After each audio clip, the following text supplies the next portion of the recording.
I know we're coming off of the Memorial Day weekend, holiday, and Memorial Day in particular, and expressing our gratitude as an organization to all those who have served our great country and committed so much time, and in some cases their lives, to our freedom. And can't thank them enough, and their families as well. So that's where I'll start, but I also want to continue with extending our congratulations to Coach Tavares and the Buffalo Bandits 3 years in a row, right? That's hard to do. I know it's hard to do one time, let alone three. And so tip my cap to them, and a great Buffalo salute to that organization, their team, and what Coach has been able to do there. Again, just remarkable. So getting us started here as it relates to the Bills, attendance-wise, all but James are here and accounted for. Joey Bosa will not participate today. He pulled a calf, I believe it was late last week, Thursday, I believe, and so he'll be out for more than likely the foreseeable springtime at least, and then we'll get into training camp. Should be good to go by training camp, but understand it just happened late last week, so still in kind of the exploratory phase of what that's going to mean. So Joey's was off to a good start before that, and so it's unfortunate to see him go down. But somebody else, it offers someone else an opportunity to step up and get some quality reps for us as we move forward. This league, as you know, is a tough league. It's a tough division. It seems like it's getting better every year. We look forward to the challenge. We understand the challenge that's in front of us, and we need to take it one day at a time. So some new faces, some new names, as you guys are aware, and we're looking forward to getting to know them and how they integrate it into our overall team as we move forward here. So been real proud of the way that the players have been here from an attendance standpoint and their focus to this point as well. So a lot of good work in the weight room, a lot of good work in the training room, getting our guys stronger, getting our guys faster, and then and getting on the field today. So with that, I'll turn it over to you with your questions. Hey, Sean, with James coaching, how open has the communication been between you and him when he does get here? Yeah, we're staying in touch, like you'd expect a player and a coach to do. So, you know, James will be here when he's ready to be here, and you know, we move forward. Given the recent injury history that Joey has, how concerning is it that he's already, dealing with something at this juncture? Yeah, I mean, it is concerning. Durability, availability are key ties to our roster. And so, we basically look ahead in terms of what he's doing now, which is getting himself the treatment that he needs, and he's working hard at it. And that's all that he can control right now. And, we get him back when we get him back, probably at this point, training camp. So, we're going to do the best job we can, and I know he is as well, and just take it one day at a time. Was he working out on his own, Sean, or is it? No, with the team. Yeah. Hey, Sean, the quarterback sneak assist, you were vocal about your opposition to that play, but it is now allowed still. Have you authorized Joe to call that this year? Yeah, we'll play within the rules. The rules have now been set, so we always do our best to play within the rules and the rules that are set up for us. John, what's your reaction to being chosen for Hard Knocks this season? I would say, Jay, that it's interesting. I think the selection criteria has changed. I know it has most recently, and to some extent, it's I think a real compliment to them choosing us and selecting our organization.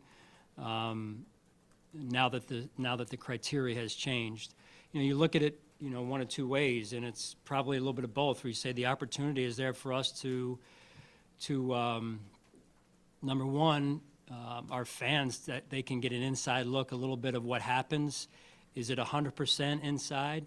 Maybe not. What percent it is? Is it 10%, 20, 50? Who knows? But there's a lot that we do that they'll see, which I think is great for the fans. I think there's also just as much that people won't see, and that's true of anyone's process, right? Any great athletes or teams process. There's a lot that goes on that people don't see in the hidden hours and days. So I think that's important to note. I think the opportunity for us to really be who we are. I mean, a lot of people see us, they show up at our stadium every week, and they see us live, and they see who we are and how much these guys love each other.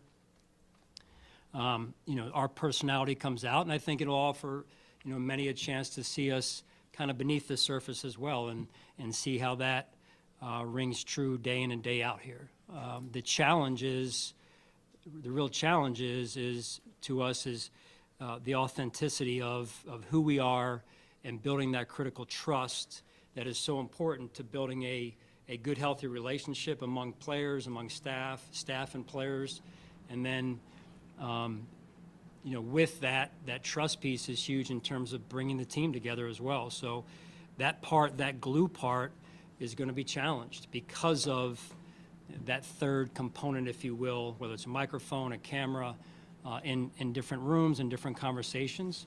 But we are who we are, and that authenticity piece must stay intact, and we keep the main thing, which is our purpose. This is something that maybe 3-4 years ago you would have been hesitant about. I know Brandon has expressed his reservations about Hard Knocks as recently as last training camp. What gives you how much does this fold into you being a little bit more open yourself as a coach and having grown into the role in accepting this happening? Yeah, I mean, you guys know me, I'm very open, so. No, I mean, listen, it is what it is, right? So you can look at it one of two ways. Are you trying to walk through the door of, hey, getting closer and closer to success, or are you trying to walk through the door every morning of fear of failure, right? So we choose to walk through the door of, hey, we try and move ourselves closer and closer every day to being successful as an individual, team, and organization. So that's the approach that we take. What's your level of comfortability with the options that you have at your receiver right now, with Josh Palmer and Elijah Moore coming in? Yeah, very comfortable. Very comfortable. You get a chance to be around them a little bit. Those two names that you mentioned are new names, some of the newer guys. Their skill set's different. It'll just be interesting to see how we integrate that into what we do, or how we build our offense, probably better said, around their strengths. And I think that's the key of any system is take what you have, get a good feel for what you have, the strengths of what you have in the players and their skill sets, and you make it work for the system. You build the system around it. What do you like about Landon Jackson's Arkansas team? Great motor, conscientious player, mature. He's married already, and you can see that already through the 2 weeks we've been together with Landon and what he's been able to do, and how hard he works. So I think that'll be a good addition for us. And just like I said, a young guy that's just taking it one day at a time, and you could tell he respects that process piece. Sean, what have you seen from both Keon and Dalton after some of the things that have been talked about at the end of the season with getting bigger and stronger and recovering? Yeah, like I told you before, as it relates to the team, Sal, those guys are in that weight room and they're working hard. I mean, if you had a chance to get in there, you'd see the sweat equity that's being and the time that's being put into that room, and those guys are working hard, among others, right? So the attitude, the attendance, the guys understand what it takes, and they're focused. Sean, you touched on receiver a little bit ago there.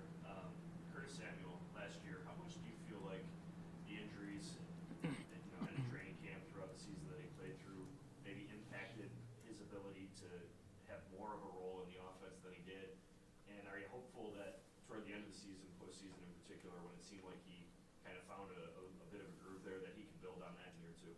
Yeah, that's important. I felt like, to your point, that we kind of got into a little bit of a rhythm late in the year. He's battled through some injuries, and then being new in the system last year, I think took maybe overall some time just to get up to speed, and then maybe, how he integrated into, what we were doing and how we wanted to do it, and his role then and what it became. And I think now going into year two, I think we have a better understanding of how he can help us and the role that he may play for us in the days and weeks ahead. Sean, what have you noticed about Max Hairston's progress in the month you've had him here?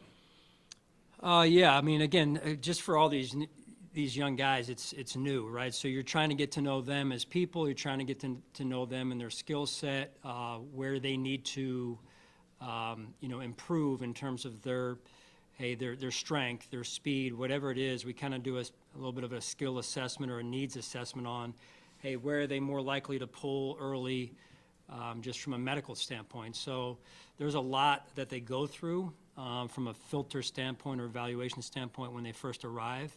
And really, it's trying to integrate them and getting them moving. Most of these guys have kind of been on that, the pro day circuit, right? So they're visiting clubs, they're going to this, speaking engagement, whatever. They're not really into football shape. So a part of our onboarding process is really trying to get them as healthy as we can get them right now, and then as into football shape as we can. Trying to make sure that they can continue in that healthy column for us. Sean, you also, I was gonna say, you also drafted 2 other corners. And you got a guy on your roster you drafted in the 6th round that started week 1.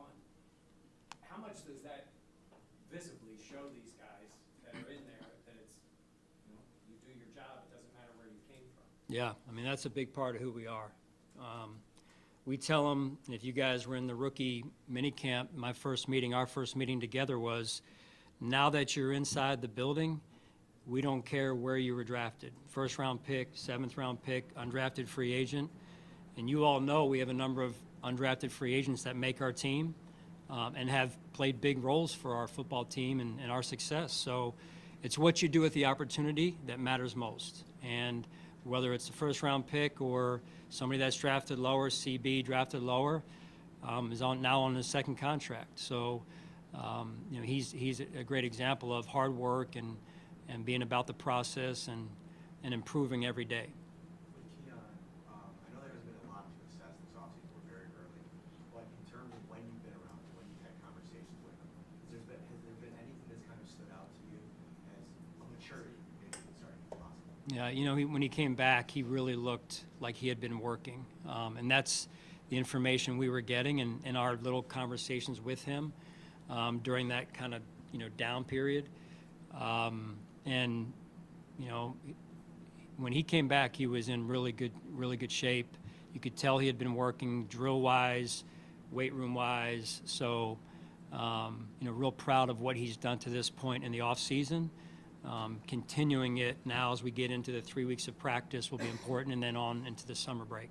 Sean, what's any jitters from Josh, given his upcoming Jitters from Josh? Yeah, given his upcoming nuptials are I'm not going to get into any of that. Good try, John, on that.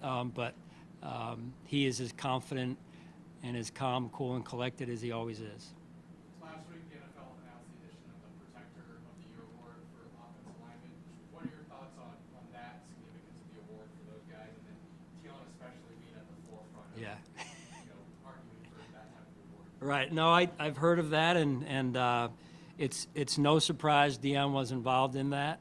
He's a big time, not only asset to our organization and team, but also an advocate for, I think, players overall. And he's done a really good job of that and going about it the right way, because there's another way to go about it. And I thought he took the right approach, and I think it's good for the league. I really do. And then certainly they ruled that way. So, those old linemen in particular, they don't get a lot of pub, and maybe that's going to change a little bit. So. Sean, you said accounted for. You used the phrase before, accounted for. Is Josh here? Josh is here, yes. What does that say? I think it says everything, right? So he is the face of our organization. He's the leader of our team. And when he's here, like anything else as a leader, it speaks and it holds a tremendous amount of weight, right? Like any leader, in particular the leader of the team, those words that he says and his actions are exponentially impactful, right, to the whole roster, the whole team. Sean, what's it been like to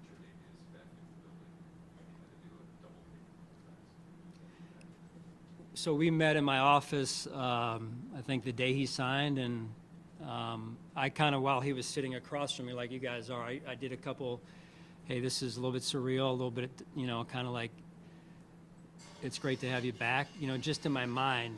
And so it's always interesting, right, around here. What's next? So yeah, I mean, it's a classic case to me of a young man that has come here, was drafted here, number one, and really grew every day in front of our eyes. And then he goes and experiences, life on other teams, life in other situations, and now comes back. And it's great to be reunited because of who he is, what he stands for, how hard he works.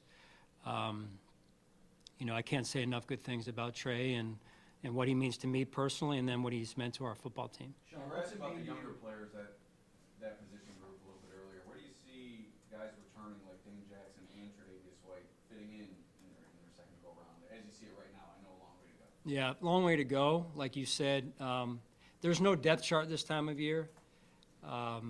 Probably other than for Josh, right? So, when he's here, Josh will work with the ones, just so you guys know. But no, it's the depth chart is loose this time of year. We roll people in there. Dane will be in there at times with the ones, probably. He'll be in there at times with the twos, and we're just looking to, as a coaching staff, get the best feel for our players that we can and what they can do, what they can't do, how we can help them, and develop them. That's part of our goals as a coaching staff. Sean, understanding that with the depth chart, what are you looking to see out of Cole Bishop this time of year? Again, just continue to learn the system, develop. The weight room was mentioned earlier. I think that's a big piece for Cole. And, you want a young player to understand the system to the point where he can play fast and you can see his true skill set. I think Cole is already through the football school, the phase 2 days. He's shown that he's getting more and more comfortable with this system, and then finding ways that he can work his magic within this system, meaning where he can cheat. And you learn that the more you know the system is how can you make the system work for you.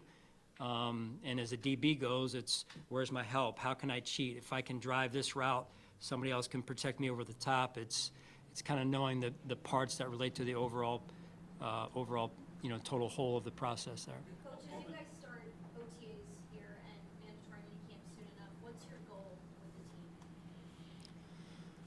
Really, our goal overall is to take it one day at a time right now, and then just continue to find out who we are. I say this every off season, but the team has got to get connected, and that means guys spending time together, getting to know one another. That's a big part of who we are, but an important part of who we are, because it's hard to do that once adversity hits. It's hard to do that in the middle of the season when we say, hey, we're going to have a kumbaya meeting and everyone's going to sit down and air our grievances and get to know one another and go to dinner. You can't do that then. You got to do it now. And so these guys being here is important because it offers them the opportunity to go play golf, go bowl, go to dinner, whatever the outing might be. And that's how you get to know one another and your new teammates in particular. And then beyond that, it's them getting on board with the techniques, the fundamentals, situationally, how we want to play the game. And so that's important as well this time of year. Sean, can you reflect on your own growth process when it comes to just adapting and having fewer practices? This time around, knowing how much it wears on their body. Yeah, well, I think that's big, right? You want to be, aware of where your team is every year. And this is a new year, but there's also been a number of players who have been with us through the late runs into the playoffs, in consecutive years for multiple years now. So that was a big piece of, cutting the last week, and then also the rest component. So the way things got moved on the NFL schedule got moved back into what would have been the players' rest. And so I just think that that's big, that we can give them that rest as they head into training camp. that we go into training camp firing on all cylinders. Is it surreal at all to do this whole press conference with Vince Carson? Yeah, my first interaction with Vince was at the Tahoe tournament. We were talking about it a few minutes ago. So I got around him then, and he saw my game in full color. And so that's why he's here, actually. He came to help me with my golf game. No, it's great to have him here. And you talk about, high-level performers. This is one right here. So I'm looking to learn from him as much as anyone. What can he bring to your team with the level that he reached, albeit in a different sport? Well, we were just, kind of talking shop in Derek's office, and I would tell you that, I want to do it more, because whether you're an elite performer in football, in basketball, or just in life overall, there's a lot of similarities, I believe, that overlap. And if you can just pull one thing from someone in their experience, I think that helps you, right? So I wasn't like this when I was younger. My parents would say I wasn't into reading books and this and that. I was going out and playing, right? But now it's, the older I've gotten, the more curious I've gotten about life overall, habits like this guy has had over the years that make you great. And I think that's good for our team. It's good for the organization. It's great for Buffalo. And why not learn from someone like that? Two more, please. Greg Rousseau. Greg Rousseau, the next step. Really, it's just taking his game to an increasingly another level. If you watch the tape, Greg has been around the ball quite a bit. He's been around quarterbacks, affecting quarterbacks. Some of those led to sack numbers, some didn't. It's kind of the nature of the way the position's played.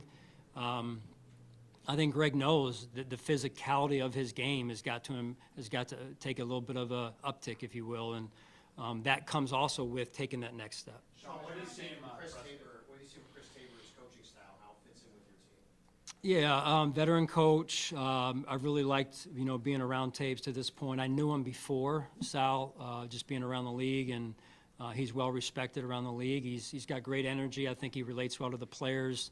And somewhat new for him now is the new kickoff return rule, however you want to say it. So he'll have to make some adjustments as well. And like all of us, it's just that process of trying to understand and find that competitive advantage for us.